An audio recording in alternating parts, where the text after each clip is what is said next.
Brazil is not what you think it is, entirely.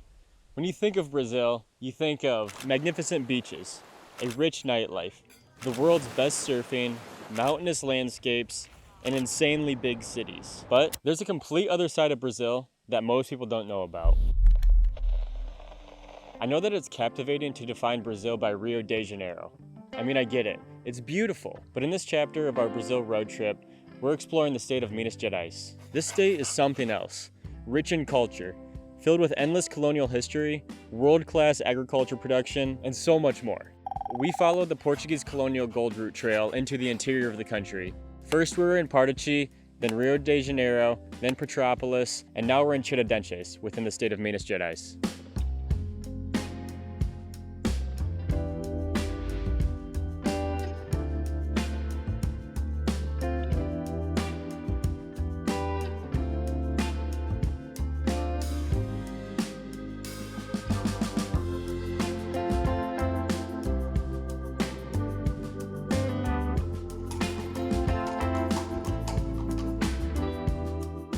And we're going to start exploring this city with a 24-mile bike ride. Wait, what?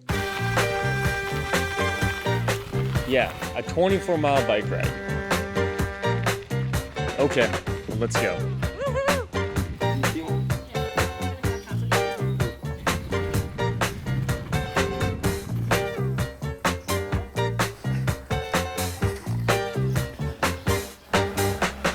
How's the bike ride, Jake?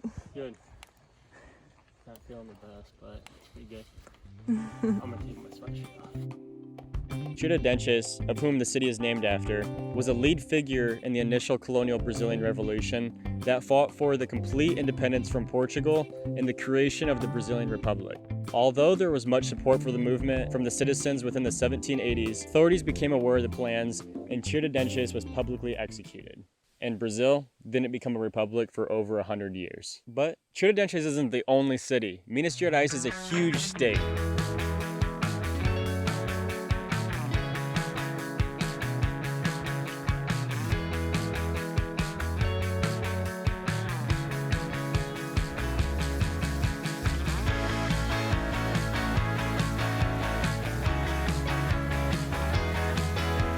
All right, we're here in Ouro Preto. Black gold. We're traveling our route through Minas Gerais and we're here in our next city, Ouro Preto. I'm here in typical tourist fashion, backpack, sweatshirt around my waist, and Garmin watch. I look like a dork, but yeah, it's an awesome city, crazy history, insane churches, and steep elevations. So we're gonna have a work cut out for us walking through these streets. Are you ready? I'm ready. Okay, let's do it. Time to explore.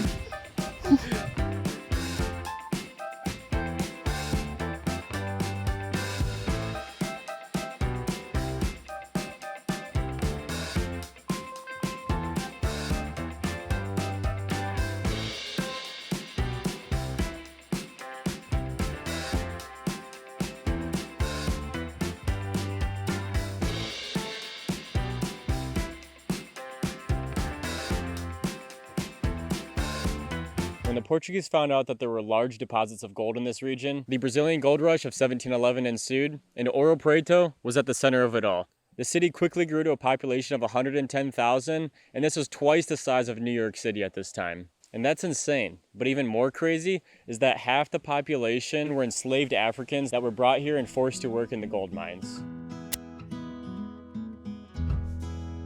Spread on the land some leather from cows. Open up the whole leather over here. Leather sinks, since gold sinks, it will go to the leather. They turn off, close the water, shut off the water, and then bring the leather outside and start hammering like this, and the gold will fall off from the leather. Ouro Preto quickly became a wealthy area from all of the gold that was being mined. The city afforded the finest architects, artists, and builders from Europe and Brazil. This also included Alejandro, the most celebrated Brazilian artist from the 19th century. But seriously though, I have one question. Why the hell are there so many churches here? And every one is painted in real gold, and there's probably a church every 5 miles in this region. I understand that religion was heavily intertwined with culture back then, but these churches are intricate and extremely detailed. I mean, they're literally covered in tons of gold. I don't get it.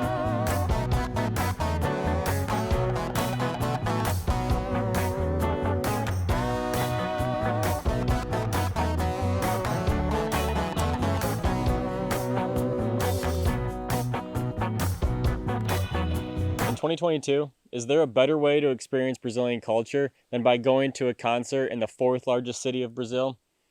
I don't think there is.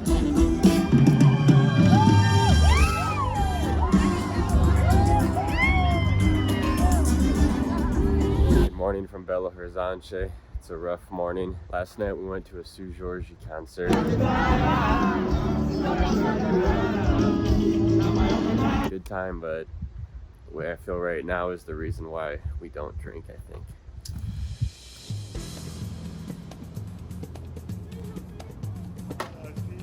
Alô, Brasil! Samba! Samba!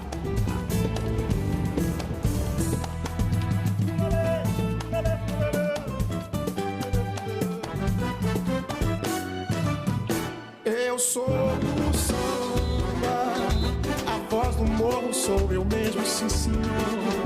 Quero mostrar ao mundo que tenho valor. Eu sou o rei dos terreiros. Eu sou o samba, sou natural ali do Rio de Janeiro.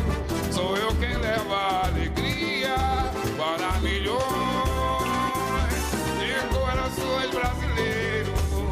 Mas o samba, querendo samba. Hello everybody. We are taking a tour on this beautiful outside museum, potentially the world's largest. And it is called Inhotim. It's beautiful, and I'm taking photos.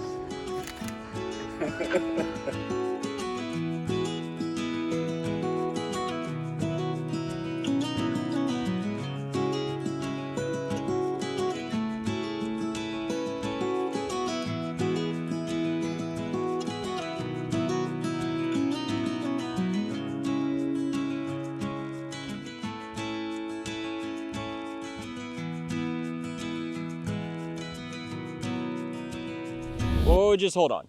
I can't go in talking about Capitólio before even mentioning the food from Minas Gerais. Cheese, rice and beans, pão de queijo, the land of coffee. The most authentic traditional Brazilian cuisine that you can find. Seriously, it's some of the best food that I've ever had. Are you supposed to do it? I don't know. I heard it crunch. I don't know what is that. Oh. I think that's how you guys are supposed to eat the whole thing. You bite off of it. And where were we? Oh yeah, Capitólio. And now I'm probably going to contradict my opening statement a little bit, because I do think a lot of people have heard of Capitólio because it made world news last year. A huge piece of rock hitting at least 2 boats head-on as an explosion of water and rock shoots out on all sides. This was a crazy and extremely tragic event, but we heard that this lake was beautiful and that tourism in this region has been down significantly since the incident. So we found a local guide with a boat to be able to take us on the lake so that way we could explore this firsthand, nearly 6 months after the incident.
And I loved exploring Minas Gerais. There's so much to see and so much to learn. Everything was just wonderful.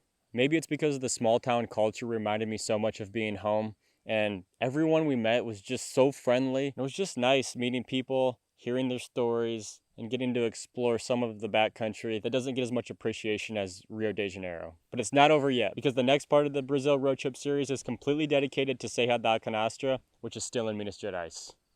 Cheers. Oh, aquele beijo, lá, lá, lá, lá, lá, lá, lá. Oh, aquele beijo. Muito bom, Ótimo! parabéns, obrigado.